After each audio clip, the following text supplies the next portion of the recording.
So today is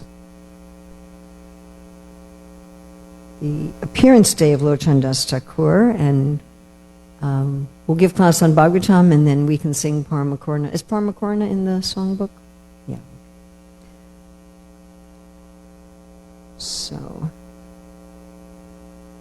this is the 3rd of January, 2021 in Hillsborough, North Carolina, and we're reading from Śrīmad-Bhāgavatam, Canto 10, Chapter 30, Text 43. 22! Yes, thank you. It is January 1st, 2022. Finally finished with 2021. Okay, thank you. Tanmanaskas tadalapas tad vichestas tadatmika tad gunan eva gayancho natmagara nishasmaru. Please chant.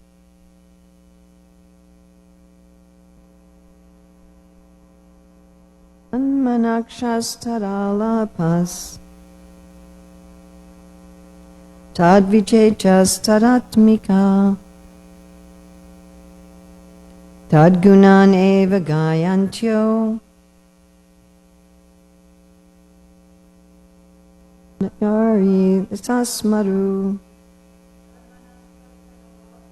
tanmanaskas tadalapas tad vichetas tadatmika tad gunan eva gayancho natmagara nishasmaru tatmanaksha, their minds filled with thoughts of him. Tat alapaha, conversing about him. Tat vichestaha, imitating his activities. Tat atmikaha, filled with his presence. Tat gunan, about his qualities. Eva, simply. Gayantyaha, singing. Na, not. Atma, their own. Agarani, homes. Sasmaru, remembered. BBT translation. Their minds absorbed. This is talking about the gopis. When Krishna he's left their company and he went off with Srimati Radharani, and then he also left Srimati Radharani, and so the gopis are traveling through the forest looking for him. So BBT translation, their minds absorbed in thoughts of him, they conversed about him, acted out his pastimes, and felt themselves filled with his presence. They completely forgot about their homes as they loudly sang the glories of Krishna's transcendental pastimes. BBT purport. Actually, there is no separation from Krishna for the pure devotees of the Lord. Although apparently abandoned by Krishna, the gopis were actually tightly connected to him by the spiritual process of Shravanam Kirtayan Vishnu, hearing and chanting the glories of the Lord. So I'm going to read just a little piece of Sanatana Goswami's Tika.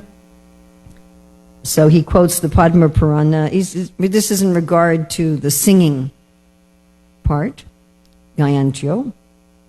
And Sanatana Goswami is quoting from the Padma Purana. The Lord is saying, I do not live in Vaikuntha or in the excellent heart of the yogi. O Narada, I reside where my devotees sing. This indicates, Sanatana Goswami is saying, this indicates that singing is the best means of bringing the Lord under control. So that's very interesting, because one of the qualities of pure bhakti in the higher stages, there's 6 qualities of pure devotional service. And for the pure devotees, one of the qualities is that brings Krishna under control. And here Sanatana Goswami is saying, singing is the best means of bringing the Lord under control. And we see that in all the religions of the world that I'm aware of, they worship the Lord by singing. It's interesting, even the religions that prohibit ordinary singing, like strict versions of Islam, you're not allowed to sing any ordinary songs, but you sing the Quran and you sing your prayers. Sanatana Goswami going on, or having given up searching for him, they sang out of the nature of pain in separation. So in the Bhakti Rasamrita Sindhu, Rupa Goswami lists different aspects of rasa. One of them is a vyavichari bhav, this is the emotions. So a pain of separation is a transient emotion. And then anubhav is the voluntary actions that you take being instigated by these various emotions. So when you're feeling the pain of separation, you sing. Okay, going on by Sanatana Goswami. Since singing is listed at the end, using the present participle, it is considered the best, being the chief method of remembrance. Since they could not sing and converse at the same time, sometimes they talked and sometimes they sang. Of course, we know that people can converse also by singing, right? When I was young, I used to go to Broadway musicals. My mother was a big devotee of Broadway musicals. And they would have conversations by singing. Yes, and we're going to read Jiva Goswami's commentary. They gave up searching for him, but they became inundated with great grief, worrying that he would suffer from the sharp stones in the forest. That was yesterday's verse, that the gopis came to a dark part of the forest, and they said, if we keep searching here, Krishna will know that we're searching here, so he'll keep going. And if Krishna keeps going in the dark part of the forest, he won't be able to see the little stones and twigs on the path, and it'll hurt his feet. So better we not look in a dark place. Better we turn around and go back. And you were saying that Krishna couldn't be there anyway because he's very effulgent. Yes. And then Jiva Goswami quotes, Vyatehe na kim swit kur badbir brahmati dir bavad ayusham na.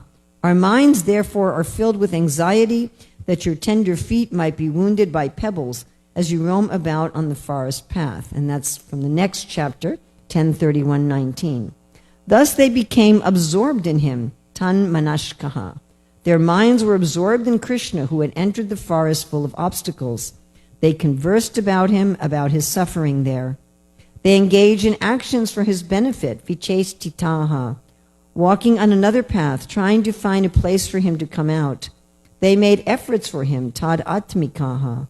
Although they were disappointed because he had disappeared, they began singing about his qualities such as mercy, by which he comes under others' control. They did not sing about him giving them up. And Sanatana Goswami also says this. By singing, they hoped he would hear. They forgot about themselves what to speak of their houses. So they hoped he would hear their songs and come back. Tan manaskas tadalapas, tad vichechas tadatmikaha, tad gunan eva gayancho, nat magarani shasmaru. Their minds absorbed in thoughts of him, they conversed about him, acted out his pastimes, and felt themselves filled with his presence. They completely forgot about their homes as they loudly sang the glories of Krishna's transcendental pastimes. So here we see that when we absorb ourselves in Krishna, we forget the difficulties of this world. And this theme is repeated over and over and over again through the Shastra. That one of the purposes of taking up spirituality is to cut our identification with this world. Now, in other systems like in Jnana Yoga, they do this mechanically, right? In Astanga Yoga, it's mechanical. First of all, you become a good person. You have yam and niyam. You do good things and you don't do bad things. Because you have to be purified to a certain extent to perform yoga. And then you breathe in a certain way. And it's a fact that if we change our breathing, we will change the state of our mind. That's a medical fact. Like, if we're very upset about something, our breathing increases. The purpose of that is if you see like some, snarling dog, you need to run away, and to run away, you need to get a lot of oxygen very quickly, and so breathing gets very quick. And if you intentionally slow your breathing, it communicates to your brain and your body that there's no danger, and your body calms down, and it changes the biochemicals in your body. This is mechanical. We can change the state of our body. So there's this pranayam, changing the breathing, and then there's asanas. Again, how we sit affects our mind. Yes, everybody has experience that how we're sitting, how we're walking. If you walk like some proud peacock, you feel proud, isn't it? Yes? If we want to become unnoticed, we kind of slouch. So this mechanical, you change your breathing, you change your posture, and then there's a system of mechanical meditation. And in Gyan Yoga, it's also mechanical. You philosophize. You say, that's just a thought. That's just a feeling. It's not me. I am not my mind. I am not my body. I am a soul. I am a soul. I am a soul. I am not these thoughts. I am not these feelings. I am not this body. I am a soul. And through that way, it's again a mechanical process. And in karma yoga, it's also mechanical. You work hard, and then whatever you work, you basically give up. Either physically, you give everything to charity. I mean, obviously, you have to keep something to live. But even mentally, you give up the concept that I'm going to enjoy whatever fruits I'm getting.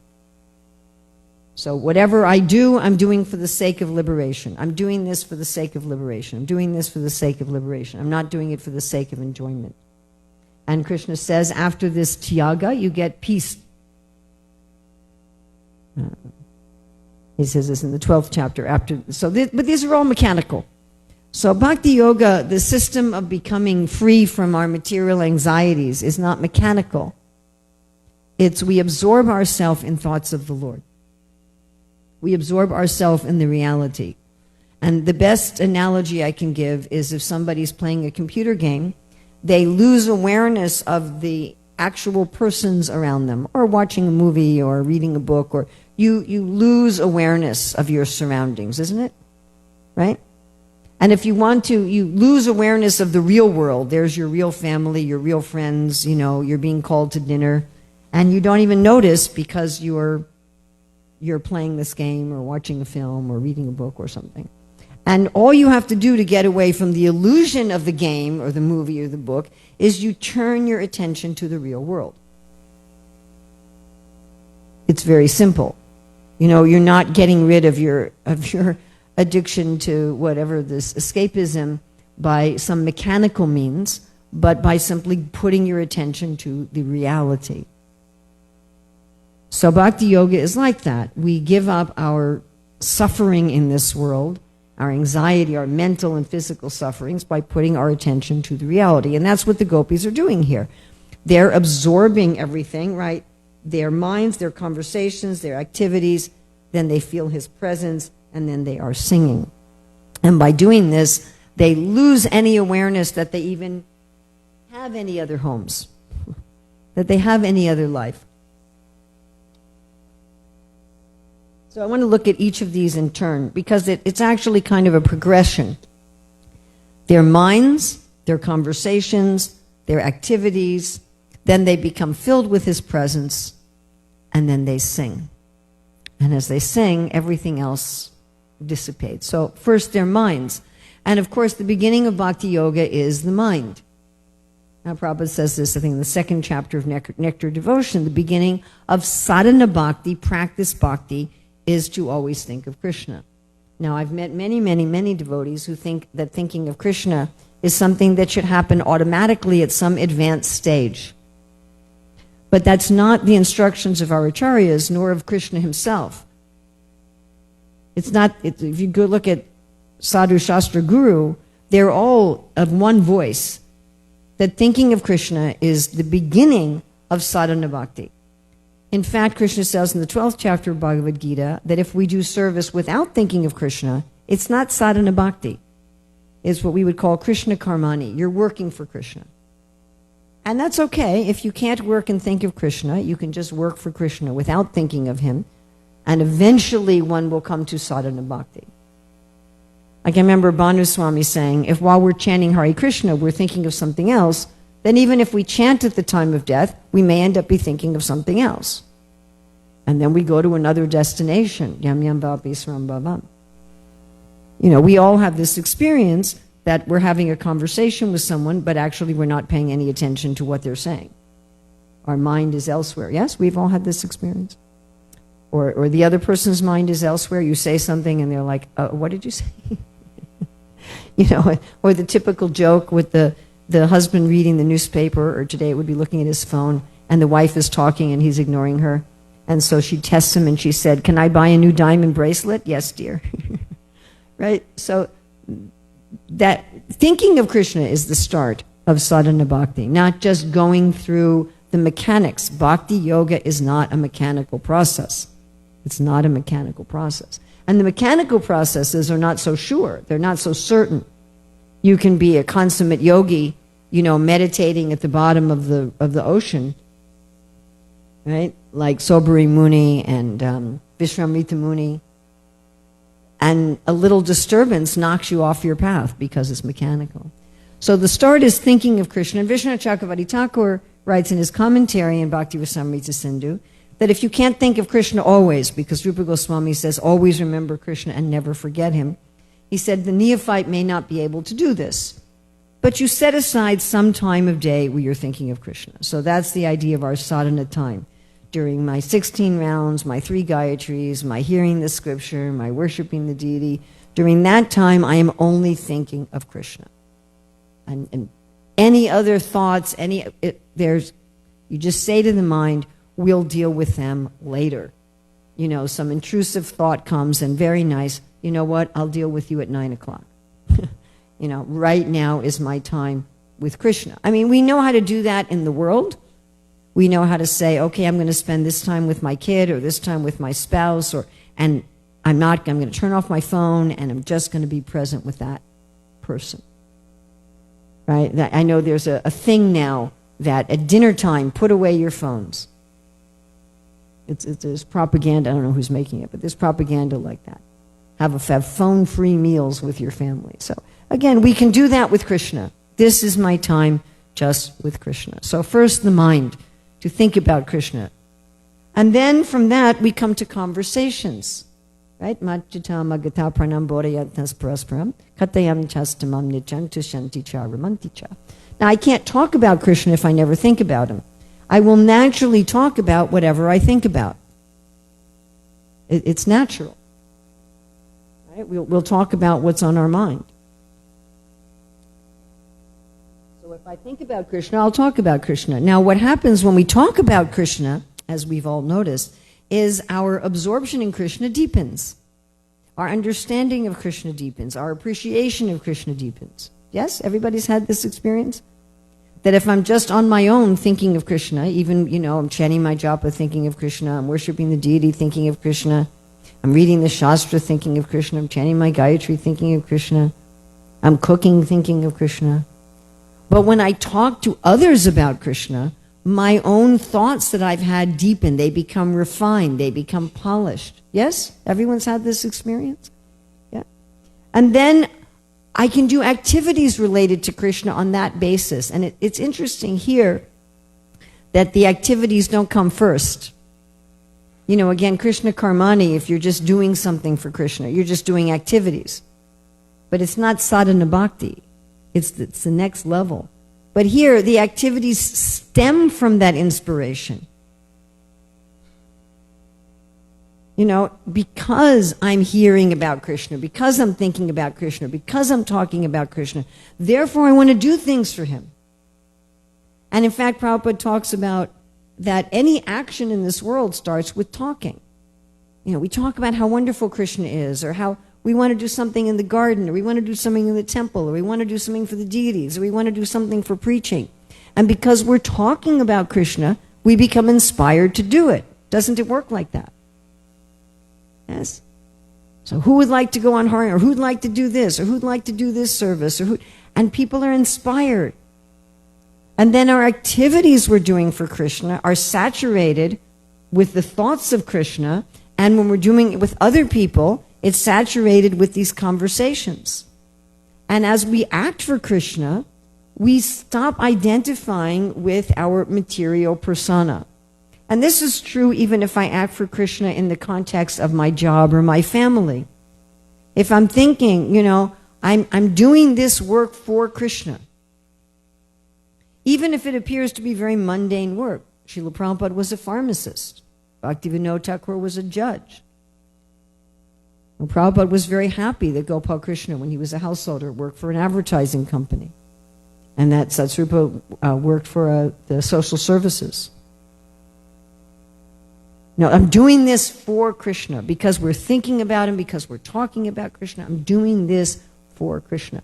I had an experience at UNC Hospital some months ago that when I went to register for an appointment, the person at the registration desk had on the wall next to him how he wanted to treat everyone who came to that hospital. And on the list there, it was stated something like, all for the glory of God. That I want to treat each person who comes as they're important, to listen to them, to treat them with respect. I forget the whole list. But it reminded me of how Krishna talks about in the Bhagavad Gita, one who is a kind friend to all living entities, is very dear to me. So one can think, I'm doing this work to please Krishna. I'm taking care of my child. I'm being nice to my parents. I'm cleaning my room because it's Krishna's room. Bhaktivinoda Thakur says, really all my family are your servants. My house belongs to you. My family members are your servants. And I am earning money to maintain your household. Just like there are people who give regular donations to the temple. Yes, we have regular donors, monthly donors. Some people give a big donation at Janmashtami or Diwali, and then there's monthly donors. And they're working and thinking, I'm giving this money for Krishna's house. But so-called our houses are also Krishna's house. And therefore Krishna, right after saying, yam yam vapi smram bhavam, whatever you think about at death, that's what you become. What's his next verse is mam manusmram yujacha. Think of me while you're fighting. So activities for Krishna are not only going out and chanting on the streets and producing books and distributing books and dressing the deities. They're also working at Walmart. They're that too, for Krishna. This was Arjuna's mistake, that Arjuna thought, well, if I'm going to work for Krishna, I have to renounce my life as a soldier. I have to renounce my life as a prince. And Krishna says, no, do it for me. Now, of course, here the gopis, the BBT translation is that they're actually acting out the pastimes of the Lord, which is something that happened previously. That's one way of translating it. One can also translate it as they were doing all their activities for him. All right, then what happens after that is one becomes filled with his presence. It's interesting, Srila Prabhupada wrote a letter in the very early days of ISKCON to Balabi, saying, when you chant Hare Krishna, you should feel the presence of Krishna. And it's something I've meditated on a lot, this instruction, because if Krishna is his name, then as soon as I say Krishna, his presence is there. Of course, his presence is always there. But just like if I say your name, I get your attention. And I'm more aware of your presence, isn't it? Yes? So when I say Krishna's name, I become aware of Krishna's presence. And Prabhupada says one should feel Krishna's presence while chanting. And it's interesting, he said one should feel Krishna's presence, and then one will immediately remember Krishna's activities, such as his giving instructions to Arjuna on the battlefield of Kurukshetra. So this becomes kind of a virtuous cycle. I think of Krishna, I talk about Krishna, then my activities are filled with Krishna, and then I feel Krishna's presence, and when I feel Krishna's presence, that induces me to think of him more, and when I think of him more, I want to talk about him more, and when I think of him more and talk about him more, I want to do more for him, and when I do more for him, I feel him more, and this keeps on going and going and going. And as mentioned in the BBT purport, This is true even if Krishna is apparently absent. Even if we feel that Krishna has left us, that he's abandoned us, that he doesn't care for us. The Christian writer C.S. Lewis says, we may look upon a world where God is apparently absent. We've been abandoned. I'm sure the Pandavas felt like that at some point during the gambling match. Krishna has abandoned us. Where is he? And the gopis certainly are feeling like that here. Krishna has literally walked away from them. But when one absorbs oneself like this, one feels Krishna's presence and one knows that Krishna has never abandoned one.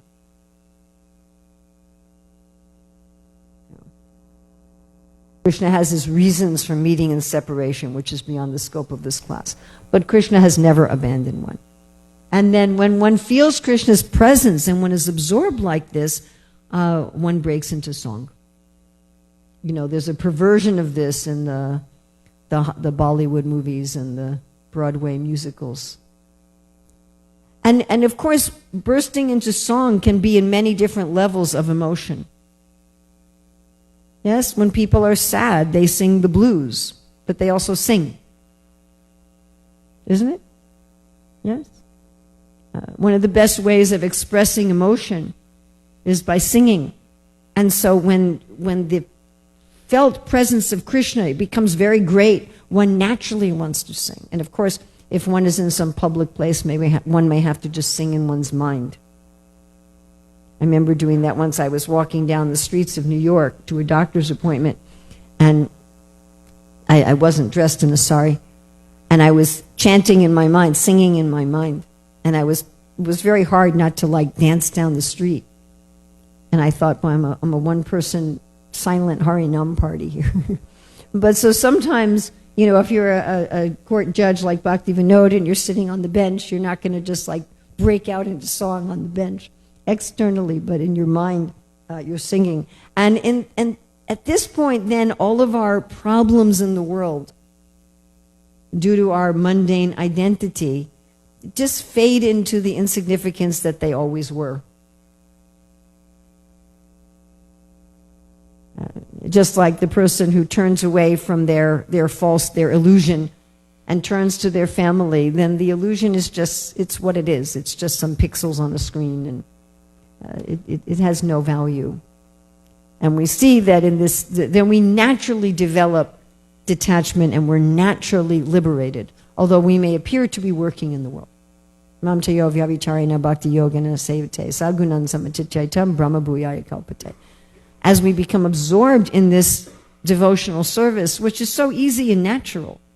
You don't have to go to the Himalayas and sit on deerskin and stare at your nose and eat only fruits and roots and, you know, or philosophize constantly.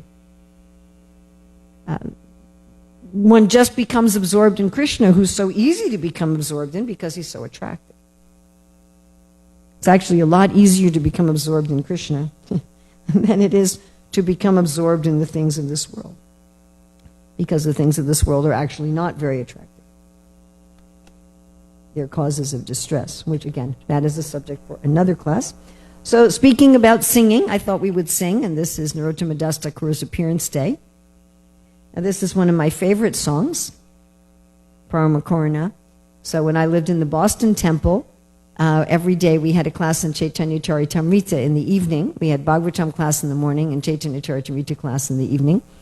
And instead of singing Jai Radha Madhava, we would sing Paramakarana. And when I ran a preschool for 5 years, I taught the children Paramakarana. That was the song, so all the 2 and 3-year-olds learned Paramakarana. Paramakarana pahodvi jana Nitai Gora Chandra Parama Karuna Pahodvi Jana Nitai Gora Chandra Sabhavatar Sarashilamani Kevala Ananda Kanda Avatar Shiramani Kevalaya Nanda Kanda Bhajo Bhajo Bhai Chaitanya Nitai Surida Vishvasakori Bhajo Bhajo Bhai Chaitanya Nitai Surida Vishvasakori Vishaya Chariya Serase Majia Mukhe Bolo Hari Hari Vishaya Chariya Serase Majia Mukhe Bolo Hari Hari Deka Ore Bai Tribhubanai Emana Doyala Data Deka Ore Bai Tribhubanai Emana Doyala Data Pasupaki Jue Pasana Vidhare Suni Jada Gunagata Topaki Jue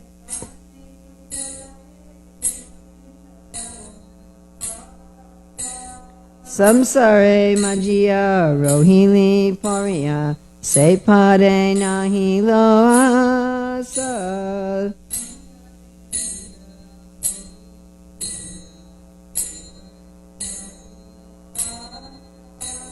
Apana Koruna Bunjaye Samona Kahoe Lochana Dasa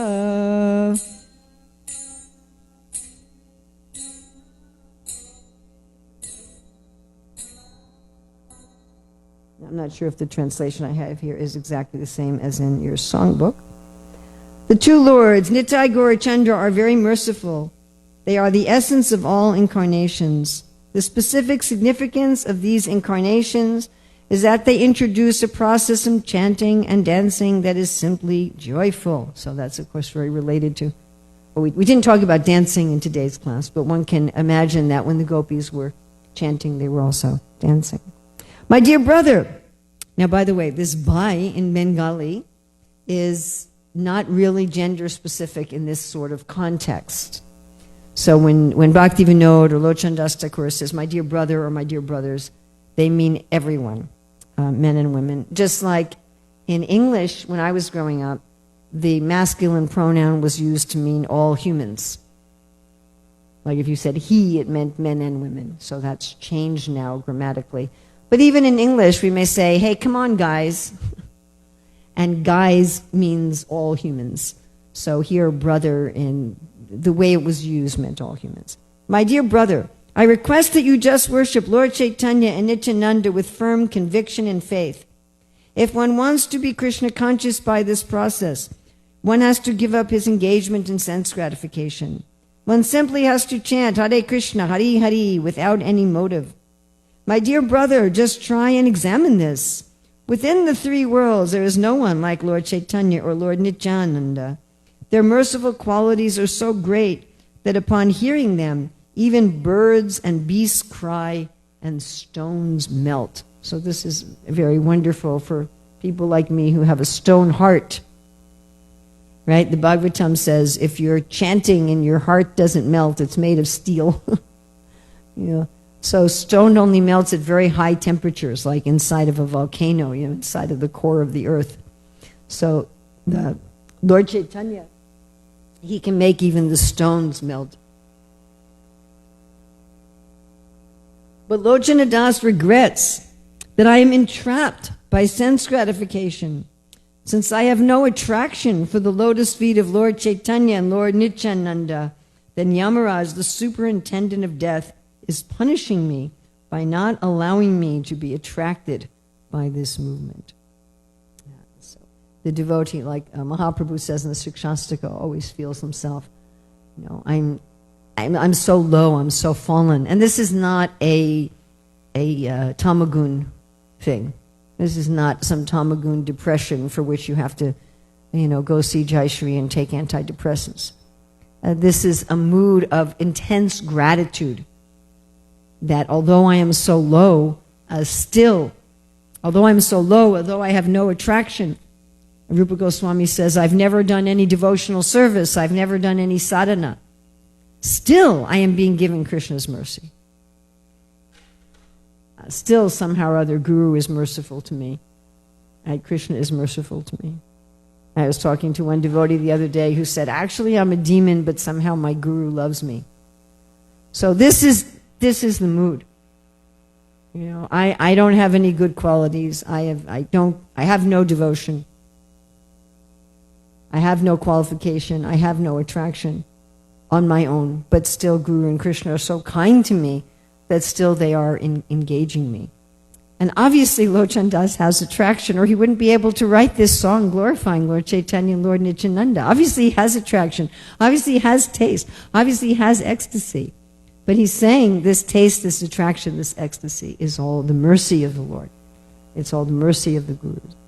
So, of course, Lord Chaitanya and Lord Nityananda, they exemplify this process done by the gopis. Absorption of the mind, discussions about Krishna, dedicating all one's activity to Krishna, feeling the presence of Krishna, and in that feeling the presence of Krishna, involved in singing and dancing. So this movement of Sri Chaitanya Mahaprabhu is the best means by which we can enter into these Vraja Leelas of the gopis. So we have a few minutes if anybody has anything they want to add. I know we have a small crew here because of the stormy weather.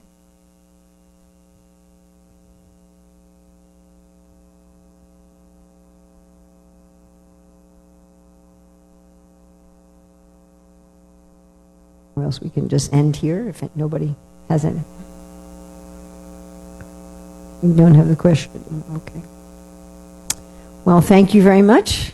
Srila Prabhupada ki jai. Lochan Das Thakur ki jai. Srila Prabhupada ki jai. Srila Prabhupada ki jai.